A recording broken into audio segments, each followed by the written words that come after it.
हम आपसे हिंदी में भी जानना चाहेंगे, पूरे देश का नुकसान है, पूरे देश में एक रतन खोया है। आपको लगता है कि क्या ये व्यक्तिगत नुकसान जो आपका है कभी भी फुलफिल हो पाएगा, इसका कोई रिप्लेसमेंट नहीं?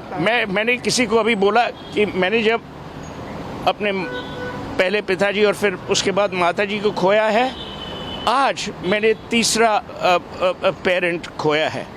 और ये सिर्फ कहने की बातें नहीं है, क्योंकि देखिए मैं उनको 1990 से जानता हूँ, 34 साल, और मेरी उम्र 61 है।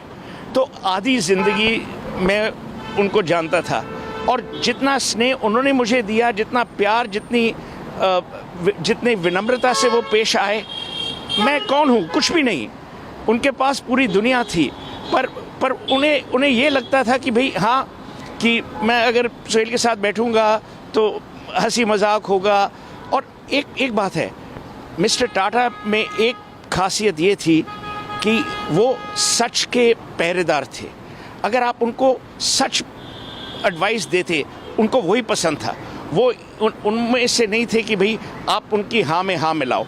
तो वो जो उनकी खासियत थी वो बहुत यूनिक थी। एक चीज़ है कि वो एक सफल बिजनेसमैन थे, ये सभी लोग जानते हैं। उनकी फिलॉन्थ्रफी के बारे में भी बहुत किस्से मशहूर है, लेकिन एक ह्यूमन बीइंग के तौर पे कैसे थे वो? एक पर्सनल टच जो उनका लोगों के प्रति होता था, अपना स्टाफ, अपने दोस्त या अपने जानने वाले।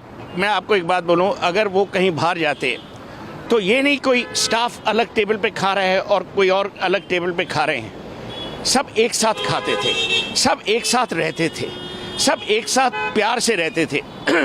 और सबकी देखभाल जो उनने, देखिए मैं आपको एक बात बोलूं, अगर इंसान एनिमल्स, अपने कुत्तों की हिफाजत कर सकता है प्यार से। और मैं आपको बोलूं, जब बॉम्बे हाउस रेनोवेट हुआ और चंद्रशेखरन जी चेयरमैन थे और अभी भी हैं, जब बॉम्बे हाउस रेनोवेट हुआ, रतन टाटा ने इंसिस्ट किया कि एक एरिया सिर्फ कुत्तों के लिए होगा। ताज में भी आप जाइए, आज ताज बॉम्बे में जाइए, अगर कोई इंडी या रेस्क्यू डॉग है, उसको अंदर जाने की पूरी परमिशन है। ये इंसानियत है।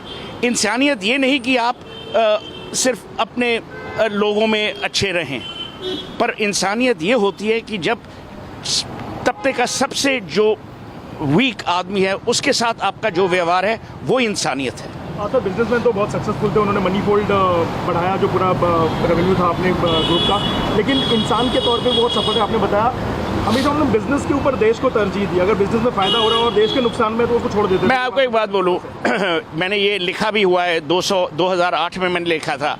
मैं नरेंद्र मोदी जी के घर था गांधीनगर में, तो उनने मुझे पूछा कल कहाँ जा रहे हो, तो मैंने कहा बम्बई। तो उन्होंने कहा जब रतन टाटा को अगर मिलोगे तो मिस्टर टाटा को बोलना कि नैनो यहाँ ले आएँ।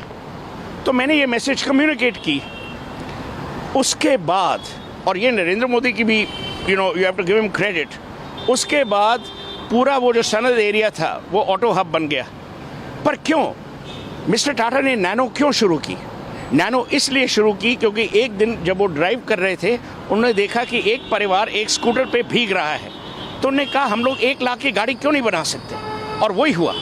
पर मैं अब ये बोलना नहीं चाहता, कंपटीशन ने एक बहुत ही भयानक रोल प्ले किया था, उसके बारे में ये अभी समय नहीं है बोलने का। एयर इंडिया जब वापस आया 2022 में, उनके मन में जो खुशी थी, क्योंकि आप याद रखिए उन्होंने जितना एयरलाइंस में इन्वेस्ट किया है, और एयरलाइंस को वो इतनी अच्छी तरह जानते और कोई नहीं जानता। उन्होंने चेयरमैनशिप से रिटायर होने के बाद जब फुल टाइम वो नहीं काम कर पा रहे, तो उनकी जो छोटे इन्वेस्टमेंट जहाँ भी लगाए वो सारे बहुत अच्छी तरीके से। वही तो मैं आपको बोल रहा हूँ, वो क्योंकि रतन टाटा भारत और भारतीय में विश्वास करते थे। जब मोदी जी ने स्टार्टअप इंडिया किया, उसके कई साल पहले रतन टाटा ने इन्वेस्ट किया, और रतन टाटा जानते थे कि जहां वो इन्वेस्ट करेंगे उन लोगों की बिजनेसेस में और लोग इन्वेस्ट करेंगे। इसी भरोसे पे कि रतन टाटा ने इन्वेस्ट किया, तो उन्हें प्रोत्साहन किया, उन्हें इंकरेजमेंट दी। ये कोई नहीं करता।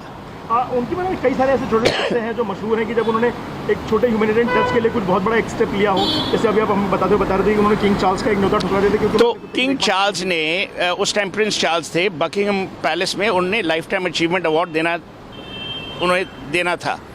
तो मैं 3-4 दिन पहले लंदन पहुंच गया, तो टाटा साहब का मुझे मिस कॉल्स आई। तो जब मैं एयरक्राफ्ट से निकला, मैंने उनको फ़ोन किया। उन्होंने कहा देखो मैं बकिंगम पैलेस नहीं आ पाऊँगा। मैंने कहा क्यों? नहीं, टीटो बीमार है। टीटो उनका जर्मन शेफर्ड। मैंने कहा मीन्स?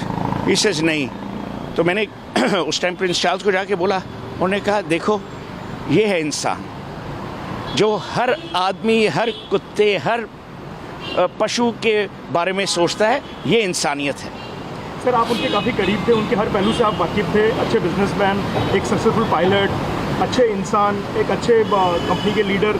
आप कैसे चाहते हैं कि दुनिया उनको याद करे, रतन टाटा को, पद्म भूषण रतन टाटा, बिजनेसमैन रतन टाटा, ये किस तरीके से? भारत का रतन, बस वो यही चाहते थे कि लोग उन्हें प्यार से, विनम्रता से और मोह से याद करें।